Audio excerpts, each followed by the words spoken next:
nines today, and George Sink Injury Lawyers can help put your shattered life back together. That's all nines. The Live 5 for 6 Skyview Network, sponsored by Terry Lambert Hyundai. Yesterday was cold, cloudy, and rainy, and today it's sunny and 75, so it's feeling like spring again, and the spring-like warmth continues into next week as well, with some chances of storms headed our way this week. I'll have all those details coming up.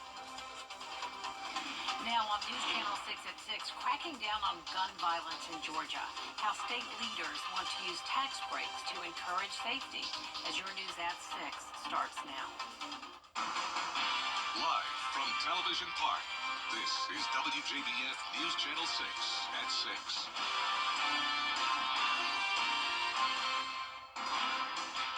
Good evening, everyone. I'm Jenny Montgomery. Thanks so much for joining us. Coverage you can count on begins with some Georgia lawmakers pushing for stricter gun laws. Atlanta Bureau Chief Archit Seshadri has the details. State House lawmakers passed House Bill 79, which would establish a tax credit program for up to $300 per taxpayer for those who purchase firearm secure storage devices or complete a firearm safety course. A lot of families, and women in particular, bought over half the firearms, the handguns, as recently as 2022. So because of that, we also want to make sure people are trained on how to properly handle a firearm, in particular if they didn't grow up hunting or with firearms in the family. Eligible expenses include gun safes, trigger locks, cable locks, and it will be capped at $10 million annually for the state. State lawmakers say solving the gun battle is crucial to prevent things like school shootings. It's really part of a multi-pronged effort to try to make sure our kids and our youth in particular are safe as we can make them, and that involves new programs with mental health and how to address mental health in children and youth, and when they transfer to different schools, that's one piece of it. Certainly we've prioritized strengthening the school entrances to protect the children. But some Democrats say that's not enough, and they want a law that would require adults to lock up guns at home when their children are present to avoid accidental shootings. It can decrease suicides. Some of the safes can decrease theft of guns, which is what happens with the gang activity. Another devastating group of them, though, is the 30% of firearm deaths under age 19 that are suicides. And any of us would be devastated to find out that ours or one of our family members or extended family or friends, firearms was used by a child, someone under 19, to end their life. So this bill focuses on safe storage devices and states that each taxpayer can only receive the tax credit once in their lifetime. And if approved by Senate lawmakers and signed by Governor Kemp, this would run from 2026 through 2031. Reporting at the Georgia State Capitol, Archit Seshadri, Atlanta Bureau Chief. Chief Meteorologist Jenna Petracci joins us now for a first check of the weather. Well, it is a beautiful day and temperatures are nice and warm, feeling like spring, even though the first day of spring doesn't come for another week or so. But enjoy the nice warmth. It's a huge change of pace from yesterday. Our temperatures are in the low to middle 70s right now. Augusta is at 75, but just a few moments ago we were at 73, but a few moments ago we were at 75. And Evans is still sitting at 75. Same thing in Millen. Aiken is also at 73, 74 now in Crawfordville, and 74 in Waynesboro. So nice blue skies for us today. This is a look at our Terry Lambert Hyundai Skyview cam, looking out at Wellstar MCG Health. Our relative humidity is around 20 to 30%, so very dry air is in place, and those winds are coming out of the southwest. We're seeing sustained winds now between 5 to 10 miles per hour, and a gust occasionally up to around 15. Satellite radar really not showing much going on. No cloud cover whatsoever as high pressure is situated down in the Gulf, and we have a stalled frontal boundary to the north of us. That'll bring us some cloud cover, and a few showers and storms will be possible on Thursday. But in the meantime, tonight, our temperatures are going to stay in the 60s at 8 p.m., low 60s at 9 p.m., and we will remain clear. Now, looking ahead, you can see sunshine again in the forecast on Wednesday, getting close to the 80-degree mark, and then there's that rain chance on Thursday. Temperatures bump down a few degrees, but then we're right back to 79 on Friday. I'll have a look at your extended 10-day forecast coming up shortly, but back to you, Jenny. All right, thanks, Jenna. Local organizations are teaming up with groups from across the country to help with Hurricane Helene relief efforts. This week, Virginia Tech students will be helping people here in Augusta with debris cleanup and home damage. The effort is made possible with the partnership of the Ryan Clark Scholarship. The fund's mission is to honor the Lakeside High School graduate through community service-based scholarships. Clark was killed during the Virginia Tech campus shooting in 2007. So we're here with, I will say, my Virginia Tech family. They've come to Augusta to help us try and recover, get back to our new norm of Hurricane Helene. So I came to say hello to family. If your family came to town, would you not come and say hello to them? I mean, I'm so proud of these young people. They are what our community is about. They're what community service is about. It is what the Ryan Clark Scholarship is about. Organization leaders say they want to help more families whose homes are still heavily impacted from Helene and need help getting back to a livable state. A review of the City of Augusta's charter is one step closer to getting off the ground. At a special called meeting this afternoon, commissioners approved committee members and gave the committee a year to get a review done.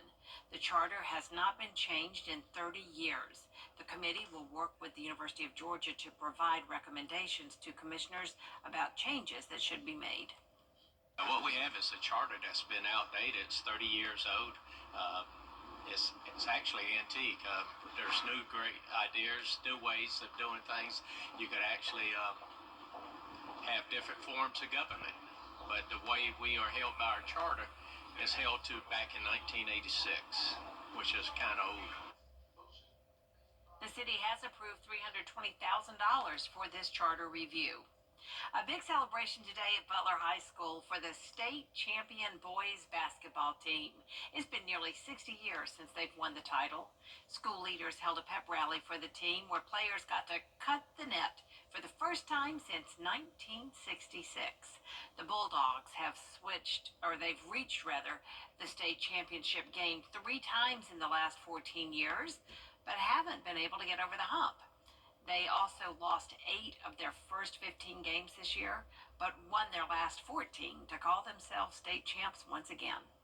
All year long, man. Those young men behind me, man, they didn't flinch. Even at times, to be honest with you, when they coached like they flinched. But those young men didn't flinch, man. And all kudos to them, man, and understanding the importance of being something bigger than yourself. If all those young men behind me don't buy into their role and buy into something bigger than themselves and a bigger cause, we don't get there. Chaz Clark is also now the first former player and assistant coach at Butler to lead his alma mater to a state title. New mailboxes will soon be available for some of the city's homeless population. Those mailboxes unveiled today by the city's homeless task force. If you do not have an address, you're able to get a state-issued ID with these new boxes, thank goodness, because it's difficult to do things like get a job or receive test results from the doctor if you don't have an address. Mailboxes will also help case managers working with the homeless or those in transition to communicate with their clients. Even though we only have this many right now, our goal is, if this is a knock it out of the park, then we will add more mailboxes. But we won't know until we try, and I think that listening to our people, our clients, this was something that was necessary, a place for mail. The Salvation Army, Augusta Partnership for Children, Department of Community Supervision, and the Department of Public Health are currently getting mailboxes for their clients. New resources are now available to members of the Boys and Girls Club of Greater Augusta. Thanks to a partnership with Comcast, 75 laptops were donated to the organization today.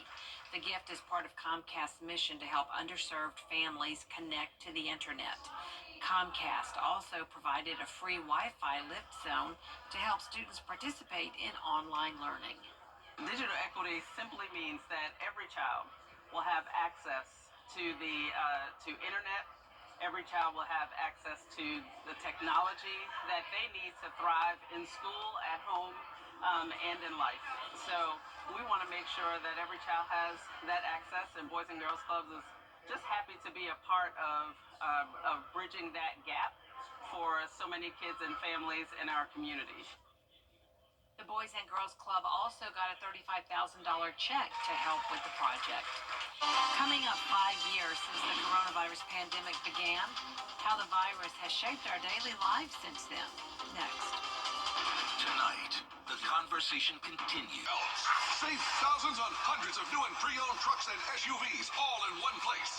It's time to go dancing with the #1 Ford dealer in the CSRA, Gerald Jones Ford. Beat the buzzer and find your truck today at truckcenterofaugusta.com. Kick off your Saturday mornings with the most trusted team in local sports. Preview all of the weekend action and recap all of the big plays with Gianna Senfalou and Gabriel Stovall. 6 Sports Saturday, Saturday mornings at 9:30 on News Channel 6. Get clear, accurate stories that don't waste your time at WJBF.com. It's been 5 years since the coronavirus outbreak was declared a pandemic, and Clemson University has been studying the virus's effects ever since. Ariana Meadows reports. Since the start of COVID-19 5 years ago, researchers say the global pandemic still has an impact on the way we live. It's been 5 years since the start of a mask mandate, being 6 feet apart in public, school closures, and travel restrictions. Some may agree they were excited to go out and about again, but others were okay with staying inside and have done so since. Researchers at Clemson University say people are spending nearly an hour less a day doing activities outside the home compared to just before the pandemic. We're told human behavior studies show once people are forced to change their habits, some will never switch back. I was a late adopter of streaming video, but when the pandemic happened, I was like, all right, I'll give this a try. I'm going to be stuck at home.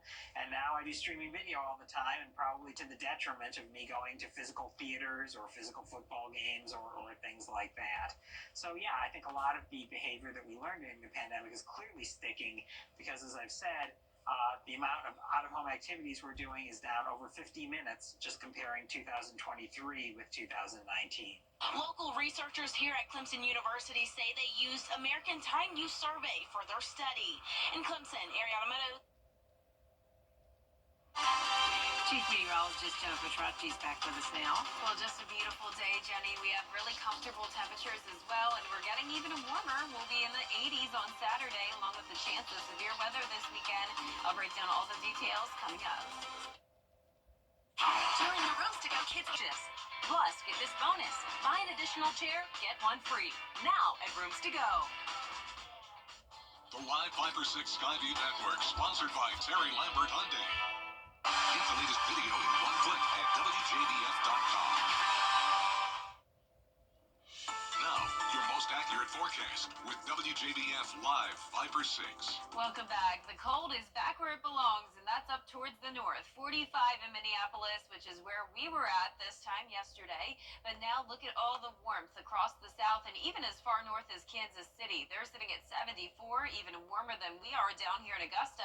75 in St. Louis and 80s here and there. 80 degrees now in Dallas. Now here in the CSRA, we're seeing mostly lower 70s.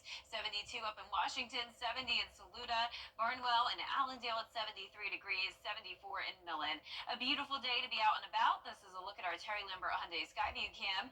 Typically, I'd be talking about the sun setting at this time, but now we have around an hour more of daylight, which is always going to be nice. So it's feeling like 75. We have a west wind coming in at just 8 miles per hour, humidity at 25%. Look at all the dry air across the southeast as high pressure is back in control down in the Gulf. That system that impacted us yesterday is now out in the Atlantic, still bringing some showers and storms, but we're going to stay nice and quiet tomorrow. Another round of sunshine. Winds will be light coming out of the west-southwest again, and we'll see temperatures climb to close to 80 degrees. So not much going on our futurecast tonight through tomorrow. 8 p.m. tonight showing that west-southwest wind. High pressure moves across the Gulf and then goes into the Atlantic, and you'll continue to see clouds building into the area by Thursday morning. This is 7 a.m. We'll have that southwest wind bringing in some moisture from the Gulf, and that'll bring the chance of rain and maybe a few storms on Thursday. Now, I'm not expecting anything as widespread as what this model is showing, but we will have the potential of some of those isolated storms with all the heating of the day and the fuel for the storm development, but we don't have a lot of moisture in place. Remember, it's so dry, so there is a lot of dry air for those storms to overcome. Now, as we go into this weekend, a different story, a higher chance of a soggy setup as a cold front approaches us, a potential flood and severe threat as well. So here's a look from the Storm Prediction Center on Saturday, a 30% chance of severe storms from places like Atlanta down to Hattiesburg, and then this shifts into our neck of the woods on Sunday. So I do think it's possible that some of our northwestern counties may see some storms late Saturday, but the bulk of the activity will move through on Sunday. So far, it doesn't look like we'll see a ton of rain out of this. The majority of the heavy rainfall will be just to our north and west, but there is the possibility that this system could stall out over our area, bringing the chance of flooding throughout the day on Sunday. So still too early to tell on that, but we will keep you updated. High temperatures, though, are definitely going to stay warm over the next several days. We will see a cool down, but not as significant as what we had yesterday. So we're going from 82 on Saturday to 69 on Monday, and that will be once again from that powerful cold front that will bring the chance of severe weather. Lows tonight will be chilly in the low 40s. Highs tomorrow will be in those mid to upper 70s. And that today forecast is showing the chance of rain and storms Thursday, and then again on Saturday and Sunday.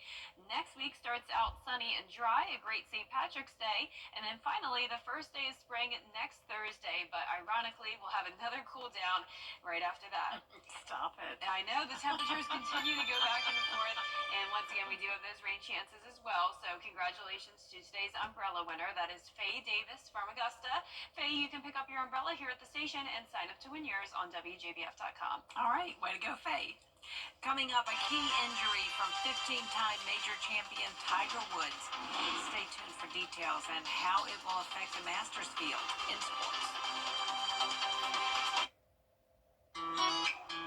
For only $13.98. Or for a little more, choose your style, size, and fabric and get it in about 6 weeks. Tax refund deals are here today at Great Deals on Furniture. Hurry in before these deals are gone. TV's #1 entertainment talk show has 15 Emmys. It's actually 16. Respectfully. Come on live to make your morning shine. Weekday mornings at 9 on News Channel 6. The Coffee Club on News Channel 6, sponsored by Honda Cars of Aiken. The live 5 for 6 mobile app. Download it today. Now, WJBF sports coverage you can count on. The Masters tournament is just 4 weeks away, and 15-time major champion Tiger Woods announced he ruptured his Achilles, but he successfully underwent surgery. Woods suffered this injury while ramping up training and practice at home. He did release a statement saying that he underwent a minimally invasive Achilles tendon repair at a surgery center in West Palm Beach, Florida. The surgery went smoothly, and he expects a full recovery. His status for the Masters tournament is unknown, but most likely will not play as it takes about 6 months to fully heal. NCAA tournament prep continues for the Augusta Jaguars as they began their first of 3 practices before leaving for Columbus on Thursday. The Jags will face off against first-time opponent Lenore Ryan out of Hickory, North Carolina in a win-or-go-home game. AU will hope to get some momentum back on their side in the tournament after dropping their Peach Belt Conference quarterfinals game against North Georgia. Our defense, we're changing up a little bit of what we used to do, and then we have to execute better at stretches. We score a lot, but we got to get a lot of stops as well. You got to really, figure out and feel out your opponent. But I think, our scouts have been really good. We really go into detail about our players and who we're guarding. Tip-off set for noon on Saturday at Columbus State. The Georgia Bulldogs return to the gridiron this afternoon, officially kicking off spring football practice. The Dogs are coming off an 11-3 campaign, but they've lost some key contributors from the 2024 season, most notably quarterback Carson Beck, who transferred to Miami. So the QB competition will be one notable thing to keep an eye on, with Gunnar Stockton in the running to take the starting job. The Dogs also brought in 6 transfers in the offseason, including wide receivers Noah Thomas and Zachariah Branch. There will be 13 more practices until their annual G-Day scrimmage on April 12th, with Georgia's Pro Day Wednesday morning. We got new players coming in on both sides of the ball. We'll find out a lot about them this spring, but we do a very, very intensive study of not only ourselves, but other people. And when you go back and you watch everything you watch, you're taking into account who are you playing against. What is the caliber of the opponent you're up against? The annual Valspar Augusta Invitational Women's Golf Tournament begins this weekend at the Forest Hills Golf Club. The field includes 13 colleges. Now, during the summer, summer of 2024, the greens were actually resurfaced, allowing for smoother putting surfaces. Practice round begins Friday, 12:30 p.m. The tournament officially begins Saturday at 8 a.m. and runs through Sunday. And the Augusta men's golf team wrapped up play in the Seminole Intercollegiate. They tied for a third-place finish with North Alabama, 6 under par, their best showing all year. Florida State won in convincing fashion at 23 under, followed by Troy at 11 under. Well, we're certainly going to be watching about Tiger. Yes, we are. Yeah, very interesting story there. Yeah, definitely. Thank you, Gianna. And we'll be right back. Can you really count on your employ and associates? Our 10-day forecast is showing sunshine again tomorrow, but the chance of storms Thursday and again over the weekend, then sunshine to kick off next week. Lots of warm temperatures. And this was a great day to celebrate those who make our community safer and better. The United Way holding its annual celebration lunch today. The agency honored individuals and companies for their fundraising efforts last year. United Way had an impact of more than $5 million in this community. The capital campaign surpassed $3 million last year, even with the big pivot in services due to Hurricane Helene. And you might have seen in the video there, Brad and I were honored to MC that event. That is our report for now. News Channel 6 continues at 7 o'clock, right after World News Tonight. We'll see you again, News Channel 6 at 11. Good night.